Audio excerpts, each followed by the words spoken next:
بہت سارے مسلمان ایسے ہیں جن کو معجزہ اور کرامت کا سرے سے علم ہی نہیں۔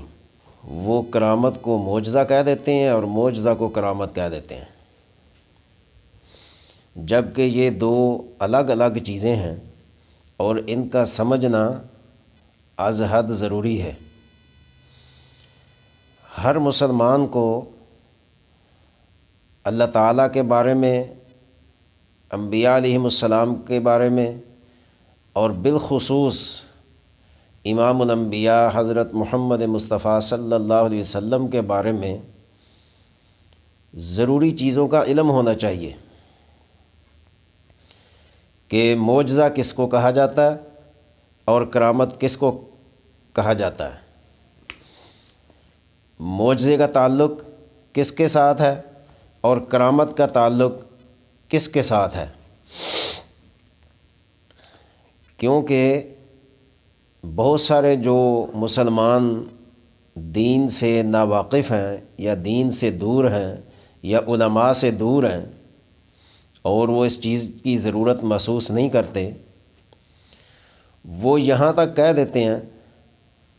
کہ ولی سے معجزہ صادر ہوا ہے، فلاں بزرگ سے معجزہ صادر ہوا ہے، اور انبیاء علیہم السلام کے بارے میں کہہ دیتے ہیں جی فلاں نبی سے کرامت کا ظہور ہوا ہے۔ اب دیکھیں، ایک وہ بات ہے جو بات نبی کے ہاتھ سے یا نبی کے علم سے اس کا اللہ کے حکم سے ظہور ہوتا ہے، اور ایک ولی ہے کہ الہام کے ذریعے اس چیز کا ظہور ہوتا ہے۔ تو اس میں فرق کرنا بہت ضروری ہے کہ معجزے کا تعلق کس کے ساتھ ہے اور کرامت کا تعلق کس کے ساتھ ہے۔ تو آئیے پہلے معجزے کی بات کرتے ہیں۔ معجزہ جو ہے اس کو کہتے ہیں کہ جو کسی عام انسان سے صادر نہ ہو سکے، حتیٰ کہ معجزہ صحابہ سے بھی ظاہر نہیں ہو سکتا۔ معجزے کا تعلق اگر ہے تو صرف اور صرف انبیاء علیہم السلام کے ساتھ ہے، کہ اللہ تبارک و تعالیٰ نے ہر نبی کو کوئی نہ کوئی معجزہ دیا، اس وقت کے اعتبار سے، اس وقت جس طرح کی قوم تھی اس کے اعتبار سے ان کو ویسے ہی معجزات دیے، تاکہ قوم کو، عوام کو، مخلوق خدا کو اللہ کے قریب لانے کے لیے، دوزخ سے دور کرنے کے لیے، جنت کے قریب کرنے کے لیے ان معجزات کے ذریعے سے انبیاء علیہم السلام نے اللہ کی مخلوق کو دین کی طرف بلایا۔ تو چند انبیاء علیہم السلام کے معجزات جو ہمارے سامنے ہیں کہ اللہ تبارک و تعالیٰ نے حضرت یونس علیہ السلام کو مچھلی کے پیٹ میں رکھا، یہ نبی کا ہی معجزہ تھا، ورنہ کوئی جانور کوئی چیز جب کھا لیتی ہے تو اس کو وہ صحیح سلامتی کے ساتھ باہر نہیں نکالتی، لیکن حضرت یونس علیہ السلام شکم مچھلی کے اندر رہے، اللہ تعالیٰ نے جب تک چاہا وہ رہے، اس کے بعد مچھلی نے ان کو بزندہ و سلامت اپنے شکم سے نکالا اور اللہ تبارک و تعالیٰ نے ان کو زندگی عطا کی۔ یہ انہی کا معجزہ تھا۔ آگے تفصیل ہے، انہوں نے شکم مچھلی میں کیا پڑھا اور اللہ تعالیٰ کی تعریف کی، وہ آیت کریمہ کے بارے میں عام لوگ جانتے ہیں۔ اور حضرت صالح علیہ السلام کو اللہ تعالیٰ نے معجزہ دیا جب ان کی قوم نے کہا کہ اس پہاڑ سے ہمیں اونٹنی نکال کے دکھاؤ، تو معجزہ ظاہر ہوا، اونٹنی نکلی۔ اللہ تبارک و تعالیٰ نے نبی کی بات کو سچ ثابت کیا اور معجزے کا ظہور ہوا، اور یہ کام عام آدمی نہیں کر سکتا، یہ صرف اور صرف نبیوں کے ساتھ خاص ہے، انبیاء علیہم السلام کے ساتھ ہی خاص ہے۔ اسی طرح حضرت داؤد علیہ السلام کے لیے اللہ تعالیٰ نے لوہے کو نرم کر دیا، جیسے چاہے وہ لوہے کو اپنا وہ کر سکتے تھے، اس کے ذریعے سے زنجیریں بناتے تھے، زریں بناتے تھے، اور اس سے ان کا جو ہے وہ معجزاتی طور پر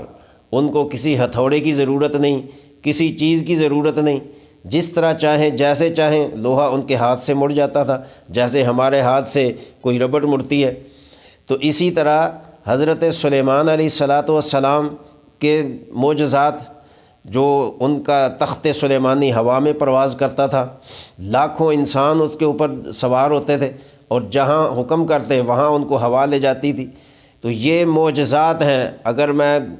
انبیاء علیہم السلام کے ان معجزات کا ذکر کرتا جاؤں تو یہ نہ ختم ہونے والے ہیں۔ تو میں معجزے کی بات کر رہا ہوں، تو انبیاء علیہم السلام کو حضرت آدم علیہ السلام سے لے کر عیسیٰ علیہ السلام تک جتنے معجزات دیے گئے، ان سب سے زیادہ حضرت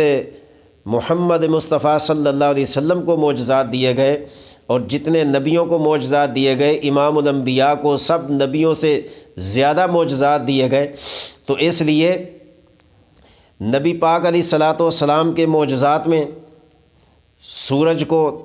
غروب ہوئے سورج کو واپس لانا معجزے میں شامل ہے، چاند کو 2 لخت کر دینا معجزے میں شامل ہے، ابو جہل کی مٹھی میں کینکریوں نے کلمہ پڑھا یہ معجزے میں شامل ہے، اور نبی علیہ السلام نے اور کئی ایسے معجزات کے ظہور ہوئے جن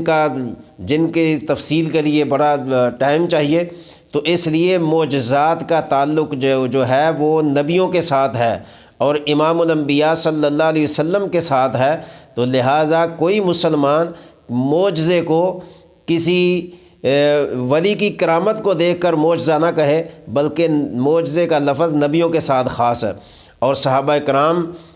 کے ہاتھ سے یا صحابہ کرام نے جو بات کی اللہ تعالیٰ نے اس کو پورا کر دیا، تو اس کو بھی ہم معجزہ نہیں کہیں گے بلکہ کرامت کہیں گے۔ جس طرح حضرت فاروق اعظم رضی اللہ تعالیٰ عنہ نے مسجد نبوی کے خطبے میں کھڑے ہو کر کہا، یا ساریۃ الجبل، اے ساریہ پہاڑ کی پشت کی طرف دیکھو، تو اللہ تعالیٰ نے ان کی آواز وہاں پہنچا دی جہاں صحابہ جنگ لڑ رہے تھے۔ اور اولیاء کرام بعض دفعہ ایسی چیز کا ظہور کر دیتے ہیں جو انسان کی عقل میں نہیں آتی، انسان کے شعور میں نہیں آتی، انسان اس کو سمجھ نہیں سکتا، انسان کے سمجھ سے کوسوں دور ہوتی ہے، تو وہ اس کو کرامت کہیں گے کہ اللہ تبارک و تعالیٰ نے ولی کی زبان سے کرامت کا ظہور کیا ہے، ولی کے ہاتھ سے کرامت کا ظہور کیا ہے۔ تو اس لیے یہ جو کرامت کا سلسلہ ہے یہ تو قیامت تک جو ولی آتے رہیں گے، غوث آتے رہیں گے، اور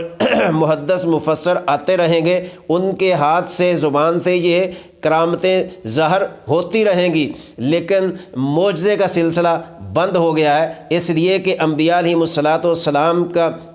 سلسلہ اللہ تبارک و تعالیٰ نے روک دیا ہے، نبوت ختم ہو گئی ہے، اور امام الانبیاء صلی اللہ علیہ وسلم کی نبوت ہی قیامت تک جاری اور ساری رہے گی۔ تو اس لیے اب نیا کوئی نبی نہ آنے والا ہے، نہ اللہ تبارک و تعالیٰ نے بھیجنا ہے۔ نبوت کے سلسلے کو ختم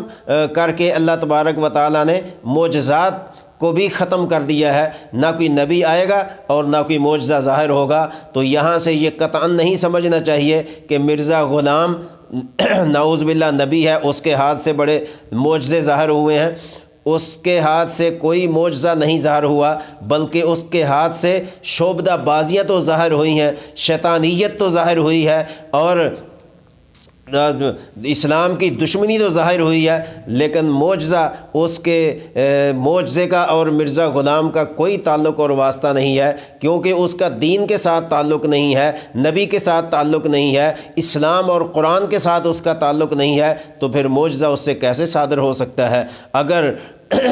معجزہ اسے صادر ہوتا تو اس کے جو اپنے بھائی بیٹے ہیں انہوں نے اس کو نبی نہیں تسلیم کیا، اور مرزا غلام نے ان کا جنازہ تک نہیں پڑھا، تو وہ کیا ہیں؟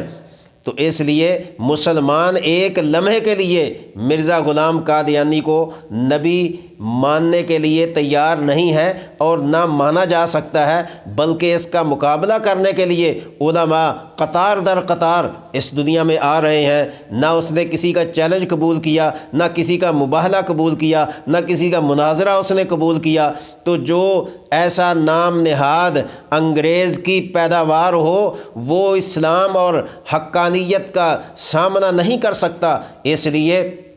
مرزا غلام دین کا دشمن تو ہو سکتا ہے، نبوت کا ڈاکو اور چور تو ہو سکتا ہے، لیکن نبوت کا جو کہیں کروڑواں حصہ بھی اللہ تبارک و تعالیٰ نے امام الانبیاء صلی اللہ علیہ وسلم کے بعد کسی کو نہیں دیا۔ لہٰذا نبوت، نبی کا آنا بھی اللہ تبارک و تعالیٰ نے روک دیا۔ نبوت اللہ کے نبی کی جاری رہے گی، لیکن نبوت کی شکل میں کوئی نبی نہیں آ سکتا۔ تو اس لیے نبوت کا نبی آنا بھی اللہ تبارک و تعالیٰ نے بند کر دیا، اور قرآن کا اترنا بھی اللہ نے بند کر دیا، اور اسی کے ساتھ ساتھ معجزات کا سلسلہ بھی بند ہو گیا۔ ہاں، کرامتیں جاری رہیں گی، ساری رہیں گی، اور جو حق کے ولی ہیں، سچ کے ولی ہیں، اللہ کے نیک اور برگزیدہ بندے ہیں، ان کے ہاتھ سے کرامتوں کا ظہور ہوتا رہے گا، لیکن ہم اس کو معجزہ نہیں کہہ سکتے، اس لیے کہ معجزے کا تعلق صرف اور صرف نبی کے ساتھ ہے۔